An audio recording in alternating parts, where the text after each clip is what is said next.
Bueno, muy bien, seguimos en La Voz de Todos y la verdad que la charla que tuvimos con Federico Gutiérrez Zuluaga recién sobre el tema narcotráfico, drogas, lo que nos pasa a los argentinos y desde la óptica de él, que estamos a tiempo todavía de parar todo esto, fue más que interesante. Ahora voy a hablar con el diputado nacional del GEN, en el Frente Amplio y Progresista, y están trabajando, Omar Duclos. Un gusto como siempre, Omar, ¿cómo te va? Igualmente, ¿Cómo estamos? muy bien. ¿Bien? Me gusta estar acá. Bueno, Vudú sigue yendo al Senado como si nada. La verdad que la cara es de piedra, ¿no? Sí, parecería que lo vamos naturalizando ya, ¿no? Pero realmente es vergonzoso. Y nos vamos enterando día a día de algún hecho nuevo que lo muestra como un delincuente común ya. Realmente es vergonzoso. Es importante que el juez pueda avanzar, o los jueces, porque tiene distintas causas, y que el procesamiento quede firme.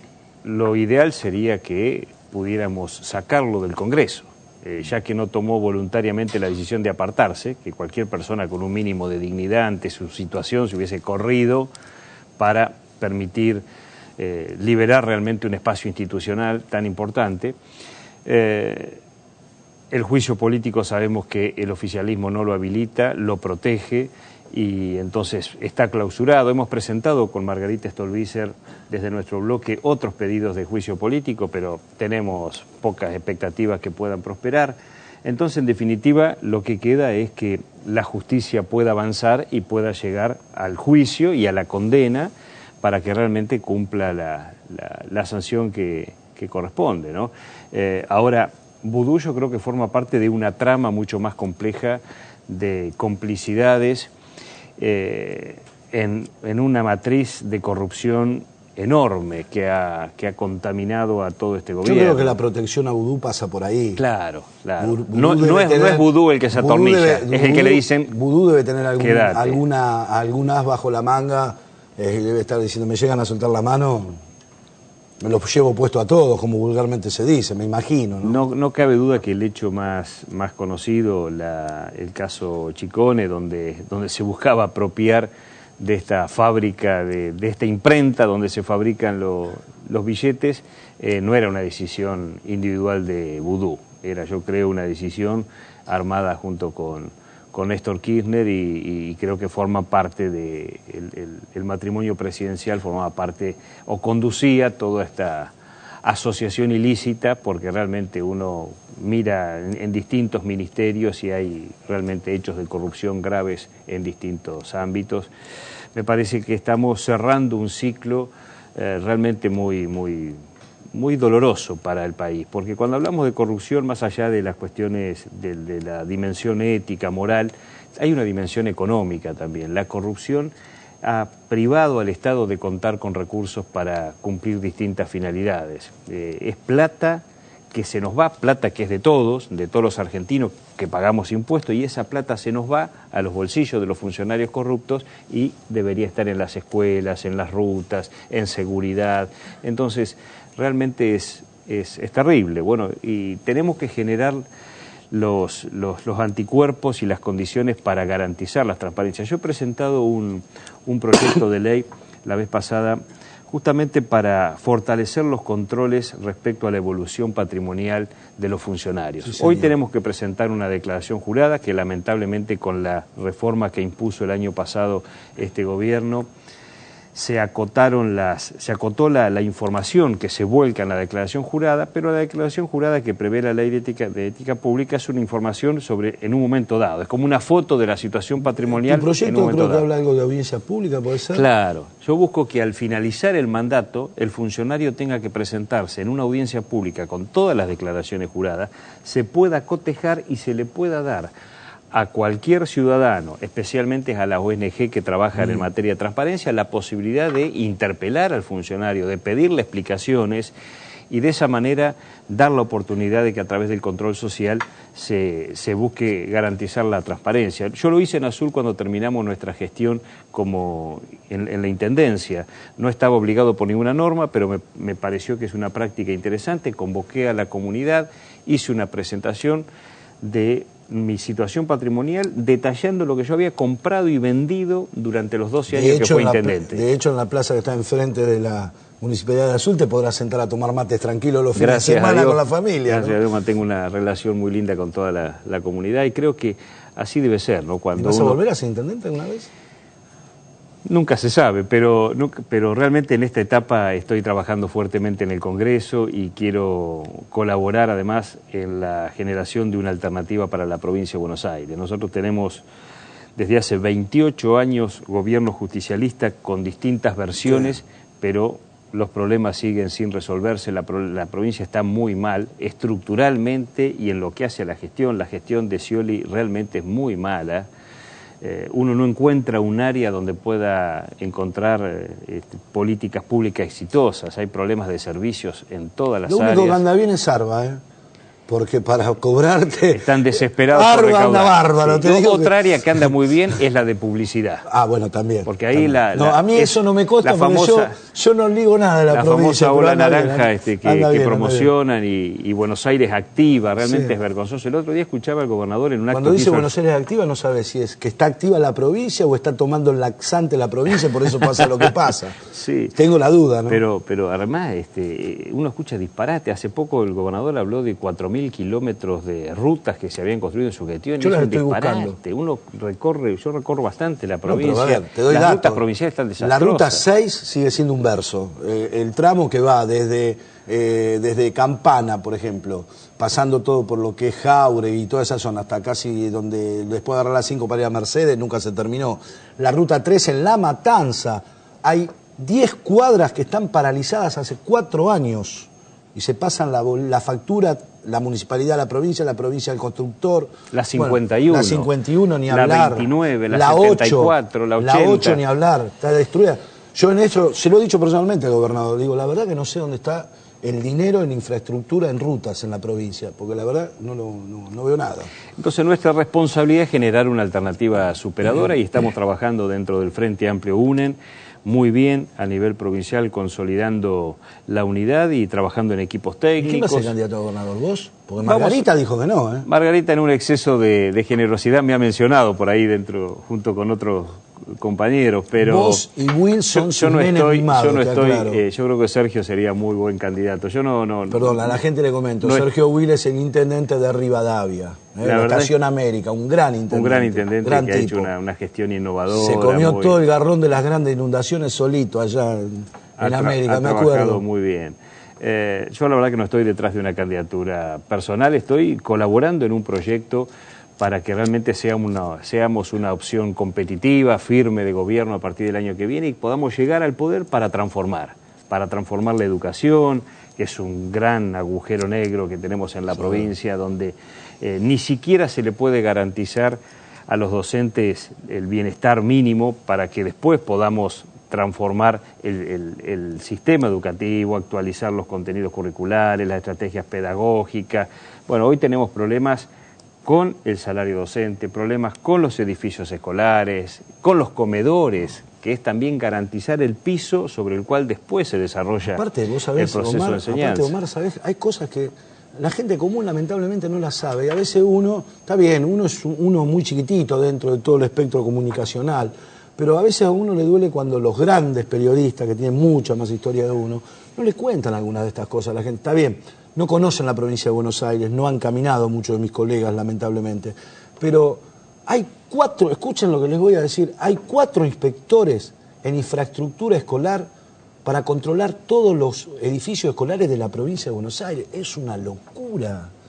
El tipo que está en Trenquelauquen tienen que esperar un inspector que va desde La Plata para ver si le hace falta un vidrio o le hace falta una ventana a un colegio. Es algo que no se entiende. Yo creo que justamente uno de los procesos que necesita... Colegios que están mal construidos, obras de colegio que se han hecho abajo de la cota y hoy si llueven se inundan porque nadie los controló. Hay que descentralizar la provincia. La provincia necesita un proceso de descentralización, fortaleciendo los municipios, reordenando las regiones. Hoy tenemos regiones diversas en materia educativa, sanitaria, seguridad.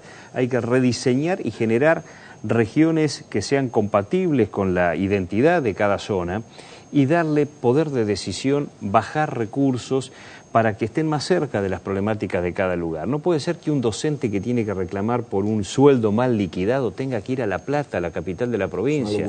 Hay que fortalecer los consejos escolares, hay que descentralizar y recrear un Estado moderno, eficiente.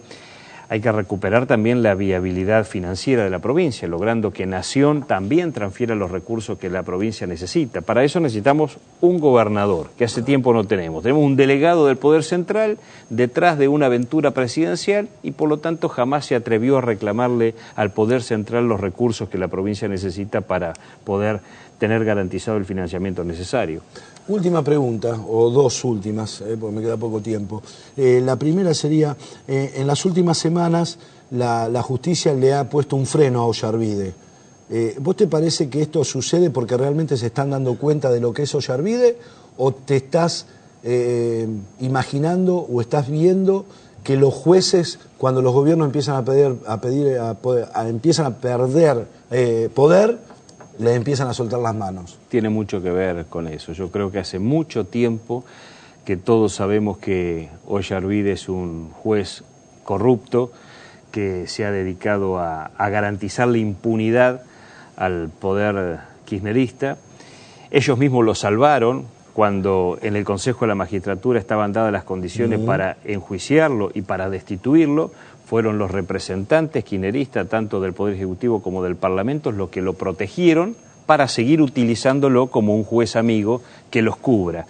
Es tan escandalosa la situación de Ollarvide y como se da el fin de ciclo y los sectores que van especulando de la justicia hacia dónde va el poder, están queriendo ahora congraciarse y juzgar a estos funcionarios corruptos de los distintos poderes. Bienvenido sea, porque a Ollarvide hay que juzgarlo y hay que separarlo del cargo rápidamente y hay que encarcelarlo, porque Ollarvide realmente es un juez corrupto.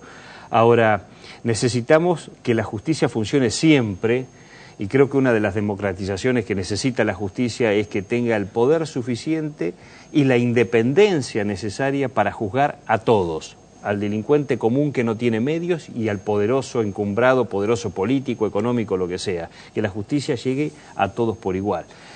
Para esto hay que garantizar el funcionamiento de la justicia, comenzando por el proceso de selección de los jueces y de los fiscales. Ahí es donde debemos garantizar desde el comienzo la independencia del Poder Judicial. Omar, un gusto como siempre, gracias. Gracias a vos, ha sido un placer. Señores, en 7 días estamos aquí en esto que es La Voz de Todos. Pásenla bien, chao.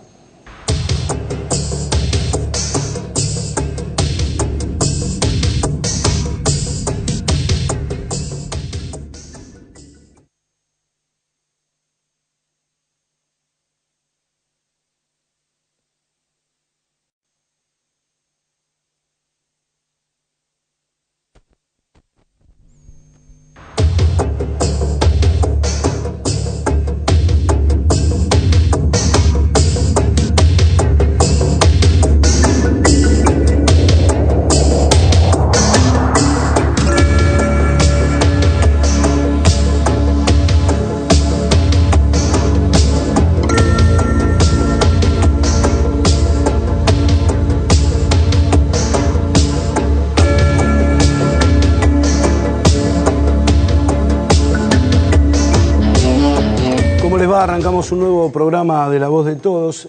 Ustedes saben que más allá de todo lo que nos pasa a los argentinos, hay una preocupación creciente, lamentablemente, que tiene que ver con el narcotráfico. Y con esta discusión que si estamos pareciéndonos o comenzando a parecernos a Colombia o a México, los carteles que se denuncian todos los días, este hecho de los últimos días de este hombre de más de 260 kilos que desde su casa operaba una red impresionante de venta de drogas, el Super Bernie que dice una cosa pero que desde el gobierno nacional dicen otra cosa, la banda de los paraguayos que sí, la banda de los paraguayos que no, lo que lamentablemente ha pasado en Rosario y sigue pasando en menor medida afortunadamente, pero sigue ocurriendo en los puertos de la provincia de Santa Fe, fundamentalmente el puerto San Martín, allí en la ciudad de San Lorenzo.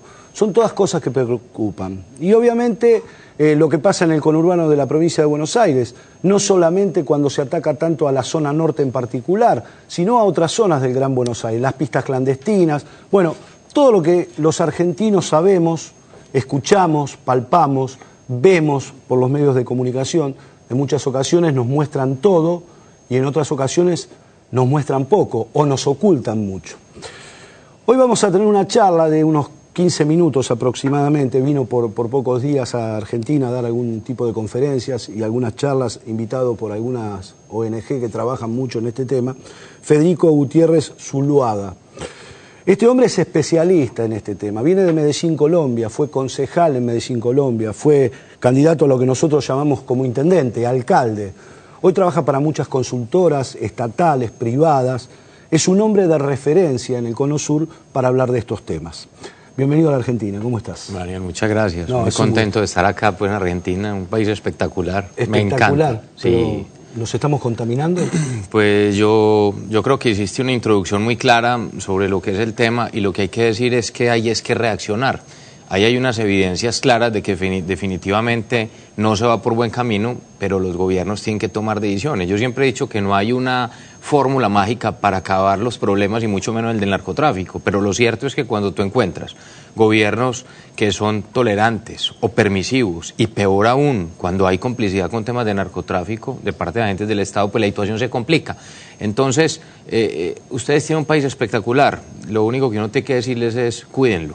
Están a tiempo de reaccionar, tienen que tomar medidas de frente contra todo este tema de crimen organizado, porque es que esto va avanzando y lo primero que llega es la corrupción, a todo nivel, instituciones públicas y privadas. Entonces yo creo que vos hiciste un buen diagnóstico de lo que está pasando, Daniel, pero definitivamente es no negar el problema, afrontarlo, reconocerlo y entender que ya algunos hemos vivido ese dolor tan grande. Y la pregunta es, ¿por qué si existen esos antecedentes? Nosotros ya lo vivimos. ¿Ustedes por qué lo van a tener que vivir? No lo vivan. Ahora yo te pregunto, Federico, en la Argentina hoy hay una discusión muy fuerte con relación a las pistas clandestinas, con relación a una ley de derribe sí o no, y también la otra gran discusión que hay es que por parte del Estado Nacional Argentino se dice que se ha radarizado la frontera argentina o las fronteras argentinas. Por el lado de la oposición política hoy se dicen que es puro cuento, que eso es mentira. Vos desde afuera, ¿cómo ves a la Argentina? ¿Está realmente radarizada para controlar esto? ¿Se controlan las pistas clandestinas? ¿O aquí, lamentablemente, cada uno hace lo que quiere? Sí, yo diría, Daniel, que no es un problema solo propio de Argentina, lo tenemos la gran mayoría de los países. Y a Colombia le pasó durante muchos años, pero tuvimos que avanzar justamente en el fortalecimiento de nuestras fuerzas militares para dar ese combate. Nosotros tenemos un escenario un poco también diferente porque en medio también está, por ejemplo, el grupo terrorista de las FARC, teníamos todos estos carteles que todavía operan muchos de ellos, pero definitivamente hay que avanzar. Pero Argentina tiene que hacer un análisis real de lo que pasa y es, tiene la capacidad hoy para controlar todas estas pistas clandestinas y el tema de cuidar las fronteras. Tiene un ejército fortalecido, efectivamente no lo tiene. Tiene y está a la altura hoy de temas a nivel mundial en temas, por ejemplo, de interdicción aérea o marítima. Seguramente no. Entonces, es el escenario perfecto para el crimen organizado y para los narcos. Entonces, pero eso es hablando en general de país, pero tú empiezas a ver lo que empieza a pasar en las ciudades. Y es un conflicto. Cada vez las ciudades crecerán más y aumentarán los conflictos. La pregunta es si nos estamos preparando. Hoy las ciudades son los motores económicos de los países, pero asimismo tienen problemas. Y hoy tú empiezas a ver el consumo cómo aumenta. Y es entender que no solo es el tema de microtráfico, sino que todo este crimen organizado se dedica a todo lo que sean rentas ilegales. Entonces por ahí derecho va a trata de personas, armas, juego ilegal, extorsión, y eso es lo que hay que ponerle atención. A mayor crecimiento de sus finanzas, estas organizaciones delictivas van a tener un mayor poder militar. O sea que yo por eso les digo, de una forma muy, sobre todo, muy respetuosa, y es, hay que entender la dinámica y que esto no puede tomar ventaja y que no sea que se tome ya decisiones cuando sea demasiado tarde. Te pregunto, en la Argentina existe una ley de seguridad interior donde el ejército, la fuerza ejército, no se puede inmiscuir en las cuestiones cotidianas, en las provincias o en las ciudades, como vos decís. O sea, cada provincia tiene sus policías que tienen que garantizar la seguridad pública. Te repito, las Fuerzas Armadas, como el Ejército, no pueden intervenir en estos casos. Muchas veces el ciudadano común dice, ¿Por qué no dejan que intervenga el ejército, fundamentalmente en el tema de narcotráfico?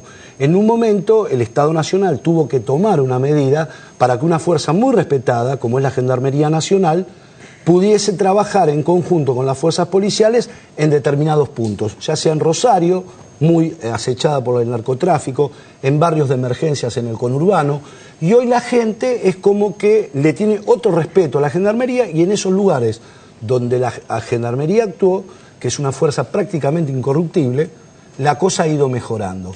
¿Hay que modificar desde tu óptica alguna ley que pueda tener la Argentina donde le prohíba al ejército o prepararlo al ejército para este combate? Porque está visto que las policías no lo pueden manejar, quizás por falta de preparación, quizás por falta de inteligencia o quizás, y muy fundamentalmente, por lo que vos decís, entraron en el nicho de la corrupción. Sí, yo creo que ahí son varias cosas, Daniel. Lo primero, si tú revisas, por ejemplo, constituciones de países de América Latina, se parecen mucho a eso, y es básicamente el ejército está destinado para proteger la soberanía, o sea, el tema de la frontera. Pero es que hay que entender que esto hoy ya es un asunto de soberanía.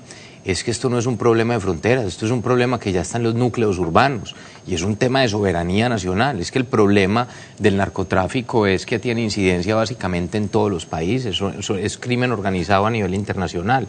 Y entonces siempre se entra esa discusión de que si el ejército puede entrar o no puede entrar, y mientras tanto los únicos que avanzan son los narcotraficantes y los delincuentes. Yo siempre he dicho que en un Estado fuerte quienes tienen que tener miedo son los delincuentes y no los ciudadanos de bien.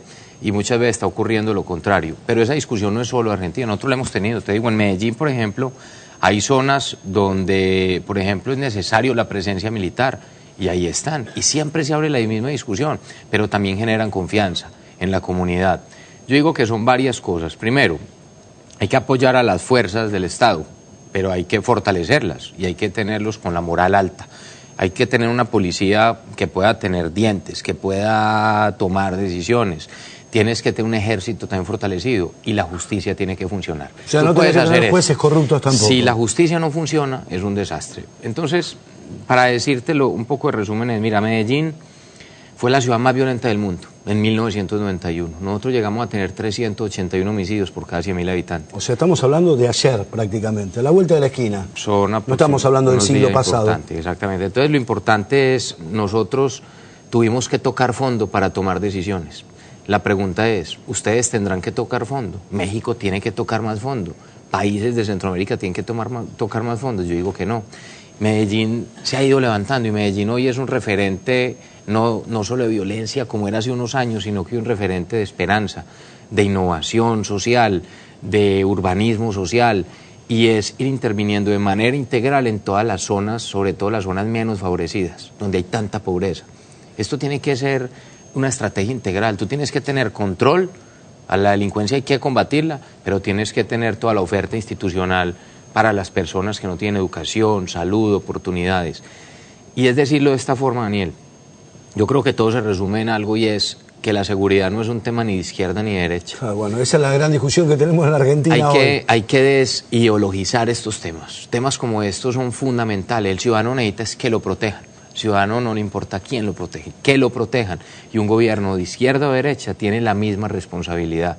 Y hay que hacerlo. Y los dos tienen que hacer la misma tarea. Control, reprimir básicamente al crimen, pero tiene que tener la mano extendida con toda la oferta del Estado en temas sociales. Las dos al mismo tiempo, si no, no te funciona la estrategia. Te pregunto, Federico, para ir cerrando, lo que vos puntualizás es una triste realidad. Hoy los traficantes de la muerte, como le digo yo, apuntan rápidamente a los barrios con mayores necesidades. O sea, van a esos lugares con estas cosas como hacían en una época un hombre histórico, lamentablemente, que por muchos colombianos es reivindicado, ¿no es cierto?, como es Gaviria. Van a apuntar a esos barrios, porque con el engaño de que por ahí ayudan socialmente con una escuela, con un jardín de infantes o con un centro deportivo, es como que se van metiendo. ¿Cómo lo combatís eso? ¿Cómo combatís tal volumen de dinero Sí. que vuelcan para esas necesidades. Es cierto, es una tragedia y lo que hay que decir es que donde no está el Estado llega el narco y el crimen organizado y se apropia de ese espacio, que es lo que hoy busca el crimen organizado. Vuelvo y lo digo, el crimen organizado no solo busca el microtráfico, ni el tráfico interno ni el narcotráfico, es una de sus grandes fuentes de financiación. Ellos lo que buscan hoy es apoderarse del control territorial y básicamente avanzar en todos sus negocios ilegales e inclusive legales, porque la economía también la van permeando. Entonces, yo digo que esa es la gran discusión y yo por eso valoro mucho que alguien como Hugo Quintana, que nos invitó básicamente a hablar de estos temas, pues hable de esto, porque es que de esto es lo que hay que hablar, de los problemas hay que evidenciarlos, pero hay que buscar soluciones. ¿Qué es lo que hay que hacer? El Estado tiene que hacer presencia. El Estado tiene que hacer presencia, el Estado tiene que estar en estos barrios menos favorecidos, tiene que hacer inversión social, si no lo hace será imposible ganar la batalla. Y además algo también que tiene que entender la clase política. Hombre, es más importante el mapa social que el mapa político. Usted tiene que invertir los recursos públicos, es donde se necesitan y no necesariamente donde se sacó los votos. Usted tiene que gobernar y hacerlo bien. Y tiene que acabarse con la corrupción. La corrupción es el peor mal de todos. El impuesto más caro que pagan los pobres es la corrupción y eso es nuestra gran crisis en América Latina. O sea que hay un gran reto, Daniel, no solo para Argentina, para todos. Yo no vendo un paraíso, yo no digo que es que Medellín ya lo superó todo, no, Medellín sí es una ciudad que mira hacia el futuro, miramos con orgullo, hemos avanzado demasiado como sociedad y como ciudad y no vamos a volver a vivir eso que ya vivimos, nos resistimos. Pero todavía tenemos problemas, pero ahí estamos, combatiéndolos, trabajando y haciendo mucha inversión social. Y yo pienso que ahí hay un camino que hay que recorrer. La última, Fede. Hoy Uruguay tiene una ley donde cualquiera puede ir a comprar marihuana. ¿Vos estás de acuerdo con que se despenalice la marihuana? ¿No estás de acuerdo? ¿Esto es como incentivar un futuro aún mayor en cuanto a la droga? Yo tengo una posición frente a ese tema y es que no puede ser que el argumento de quienes están a favor de la legalización es que digan que fracasó la lucha contra las drogas, que entonces que la única salida es legalizar. La pregunta es, ¿cuál es la ruta escrita? No puede ser una decisión de un solo país, es una decisión además global. ¿Cómo impactaría esto en términos de consumo, de salud pública? Se argumenta también que entonces sería quitarle el gran negocio al crimen organizado, pero eso es un argumento muy positivo, pero la pregunta es cómo se implementa. Hay muchas dudas sobre el tema, pero eso no puede ser una discusión de un solo país, tiene que ser una discusión global, pero yo no me imagino ese escenario hoy. Solo hablar de esto da vértigo y sería un salto al vacío. Yo pienso que es un tema también moral, un tema ético y que definitivamente el crimen organizado hay que combatirlo y su fuente de financiación más grande es el narcotráfico. Bienvenido a la Argentina, Fede, gracias. Hombre, muchas gracias, lástima que me quedan pocos días, me encanta tu país, me encanta Buenos Aires y bueno, estuvimos en Neuquén hace 2 días, vamos a Tucumán mañana y bueno, estamos trabajando en estos temas y un placer estar acá. El gusto es mío, gracias. Gracias, Daniel, un gusto. Después de esto seguimos en La Voz de Todos, ya venimos, muy interesante.